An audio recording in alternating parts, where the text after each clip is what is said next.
Welcome to Sanaa Talks. My name is Daisy Okoti. Today I'm hosting officials from the Kenya Actors Guild. On my right, we have Chris Kamau, who's the chairman of Kenya Actors Guild.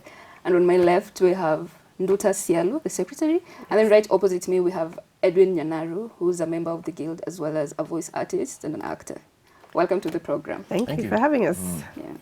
So I would like to start with a bit of background, especially with you. Just take us through. Kenya Actors Guild was set up in 2008. Yes, set up in 2008 as a result of an experience that one of the founders had working on a certain production that was of an international nature and involving some local players. And the person in question was not treated very well. And when they raised the issue, they were told, if you're not happy with how you're being treated, why don't you go and form your own guild? That's exactly what he did. Okay. So him, in conjunction with, actually the founders were Lupita Nyong'o, Peter King Mwanya, and Eli Young Mkubi. And those are the people actually who founded what is now the Kenya Actors Guild in 2008. Yeah. Okay, so I'm looking at it. So 2008, you set up, had objectives such as professionalizing the, acting and performing arts. So I'm just wondering, why would you work, if you were to take stock, what are some of the highlights of what the guild has been able to achieve so far? There's a lot of things were not in place, and that has also come into play when we look at the CAP 222, which was done in 1962, was it? 1962. And 1962, by then, the law that governed actors or the industry was so punitive, because by then any message that was anti-government that needed to be portrayed out there had to be done through theater. So what the government did was make these laws that were so restrictive that anything that you did, like even if you had an animal on set that was unhappy, the policeman would come onto your set and stop the actual filming or whatever you were doing, or casting, the play or whatever it was, the production. Even if you changed the line, a simple word, you had to go back to the relevant authorities to get that changed. So over the time that has changed, I can say where we are right now is I can say government has taken attention into the arts industry and recognized it as an industry that contributes highly into our GDP. Last year it was at what, 7.2 billion? About 7.2 7.2 billion. By beginning of this year, I think it was in April, we're already at almost 4.1. Collectively, 4.1 from about April this year. So that tells you there's a lot of potential by the end of this year to see where we are.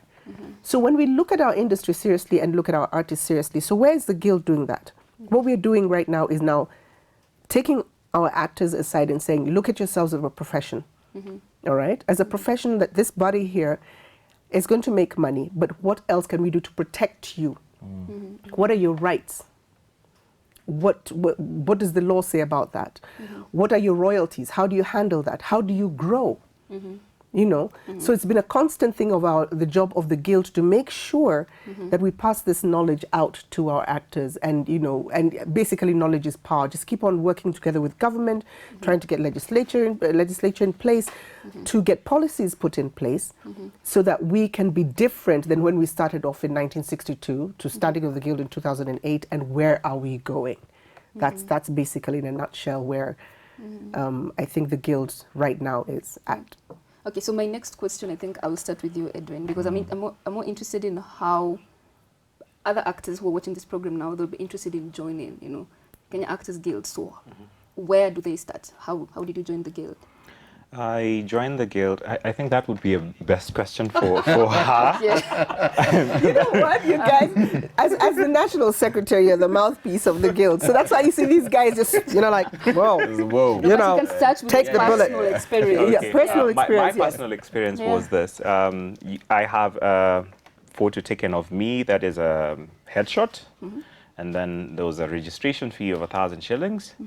And I do present my works as well as what I have done on email, and I'm able to register.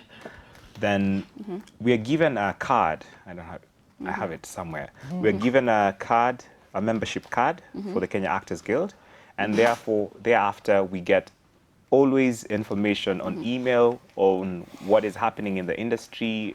We attend forums, film forums, and we are always involved in what happens in the guild. We are always kept in the know on what happens in the guild. And that's basically how you can be able to join the guild. And you can join the guild from anywhere in the country, really. You don't have to be in Nairobi to join the guild. You can be in Eldoret, Kisumu, Mombasa, wherever you are. Yeah, and we also have our social media pages on Facebook, Instagram, and Twitter. So you can follow Kenya Actors Guild on Facebook and other platforms, and you will always be having information posted up there. Okay. Yeah, so from what I'm getting from your response is that they're all the industry events that are organized by Kenya Actors Guild, that someone who's joining the guild stands to benefit. Like, you can be part of that. Not really organized by the Kenya Actors Guild, but Involvement in guild participation. Yes, we have involvement of guild participation, like the forum that just happened at the KICC, where the Ministry of Culture, Arts, and the AU were discussing what is happening in the film industry. We were part of and parcel of, as the Kenya Actors Guild, we had representation in a fora like that to be able to also have an input in the discussions that were happening, and also be able to inform those people who are not involved as the team then. As a team. Yeah. Yeah, so I'm still with you. This other thing that I need, when you join the Kenya Actors Guild, you're already doing your stuff, you're already a voiceover artist, you're already an actor. Yes, so is there like vetting from the Kenya Actors Guild? Like, how do you decide someone is a qualified actor to join the guild, or how do you get people in? I told you they're going to put a figure me. Okay, but they're all going to speak. Yeah. Well, but basically, which is actually my docket, what happens is that when somebody writes to me and tells me, I would like to join the Kenya Actors Guild, first of all, it's a guild. It's just like KOTU, your workers. So it's when you come to me, Daisy, and tell me that I want to join the guild, I'll write back to you and ask you to send me your actor's bio. How do I prove that Daisy is an actor? Not just anybody off the street who just decides I'm going to be an actor one day or just believe in that. Because to be an actor, there's a lot of hard work that everybody has put in to be where they are. So first you send us your actor's bio. We look at that. We'll actually vet and see and check, do a background check. Once you qualify there, we will send you the details of joining the guild. We'll send you the pay bill number where you pay your 1,000 shillings. You'll send us a professional headshot, not just, the one there's a photo of me, I don't know if it's still there. Just a normal, no. You get, because it's a professional card that you're getting. So you send us a professional headshot of you, which we'll put on your membership card. And then from there, once you do that with, of course, a copy of your ID, we will send you the do's and the don'ts. Okay. First of all, you receive the Constitution. We have a Constitution in place, which is under the Societies Act. That's where we're registered. You will get your code of ethics on how do you behave, on any production. Because you're a professional. We don't want you holding professional time. I mean, a producer's time. So how do you, don't get late, know your lines, don't take drugs, don't take them on set. Don't, basically do not. If not, thou shalt be reprimanded. And then, of course, you have, of course, the welfare. Welfare really, actors are not just adults when you think about it. We also have child actors. So we need these children to be taken care of. How are they handled on set? How many hours can they be on set? When do they get to do their homework? Who is their handler? Do you have medical on set? So those are the welfare issues that we have actually put in place. So those are the documents that you receive. Those are the main Bible verses or the commandments that you receive to live by as an Actors Guild. Now, when you come into, of course, your rates, we also have our rates. The rates that you will receive is basically that covers your TV series, your local and international, your films, feature films, local and international, your advertisements. Like you've heard, he also does voiceovers. But as, that is talent. If I ask him to do different kind of voices, he will do them. And that is art. That is worked on. So that's why there's a special rate for premium, voice artists like themselves here. They're also voice artists as well. And then, of course, you've got dubbing. What if you have people who speak different languages? In the guild, we have people who speak French. They speak German. They speak Kisomali. So when they're doing that, that is another art. So you have a rate card that actually, gives you the guidelines on how to give your price. That's your minimum price. You can't go below that because that is what we value as. So basically that is it's what you get as a guild member. Okay, the next thing I probably would lead you to, what if I don't have experience? And that's when we tell you need to invest in yourself. We would point you to institution where you can go for training. And this particular training that you go to work with, you definitely be, you'll start training with them, but of course be an intern on every production that they have. And you see already once being an intern on certain productions, of course you get taken in, etc. Eventually you get into the guild. Okay, now because that way I can be able to protect you. Based on the fact, like the kind of background that I came from, I left media to be able to do this because I went through a lot of soul searching, like for 7 months. When I asked myself, what do I really want? That's a question that when you ask yourself, then you will reflect. Because stop doing something for the money. Yes. If you're doing it so that you fulfill your fantasies, like you want to be a star.